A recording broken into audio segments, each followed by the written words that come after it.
দারাজে কিভাবে অ্যাকাউন্ট খুলবেন এবং দারাজের মাধ্যমে পণ্য ক্রয় করবেন, ফুল প্রসেস আপনাদের দেখাবো। এটা আপনি ভিডিওটা ফুল কন্টিনিউ করলে আপনি দারাজ থেকে কিভাবে অর্ডার করবেন।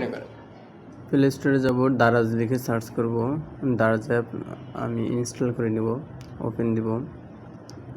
এখন এই জায়গা থেকে আমি অ্যাকাউন্টে গিয়ে আমি সাইন আপ করে নেব নাম্বার দিয়ে, ফোন নাম্বার দেব, ওটিপি আসবে ফোন নাম্বারে, নেক্সট করব। এই জায়গায় আমি নাম্বারের সাথে পাসওয়ার্ড দিয়ে রাখবো। পাসওয়ার্ড দেওয়া হয়ে গেলে নেক্সটে যাব, এই জায়গায় আমি যেটা দিয়ে দেবো বয়স দিয়ে দেবো। এই জায়গায় আমি আমার লোকেশন দিয়ে দিচ্ছি, যেহেতু আমি অর্ডার করলে আমার এই লোকেশনে ডেলিভারি হবে। হ্যাঁ, লোকেশন দেওয়া শেষ। এখন আমি একটা অর্ডার দিয়ে দেখাই আপনাকে। অর্ডারের জন্য আমি যে কোনো একটা হিসেবে বাই নাওতে দিব। কালার পছন্দ হয়ে গেলে তখন আমি হচ্ছে যে নেক্সটে যাব, প্লেস অর্ডার। প্লেস অর্ডার দেওয়ার পর এখন এই জায়গায় আসবে হচ্ছে ক্যাশ অন ডেলিভারি।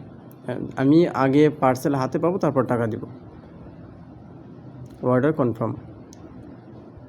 এখন যদি অর্ডার আমি ডিলিট করি সেক্ষেত্রে কী করব, আমি অ্যাকাউন্টে যাওয়ার পরে যে ক্যান্সেলে গিয়ে কনফার্ম দিলে অর্ডারটা ক্যান্সেল হয়ে যাবে।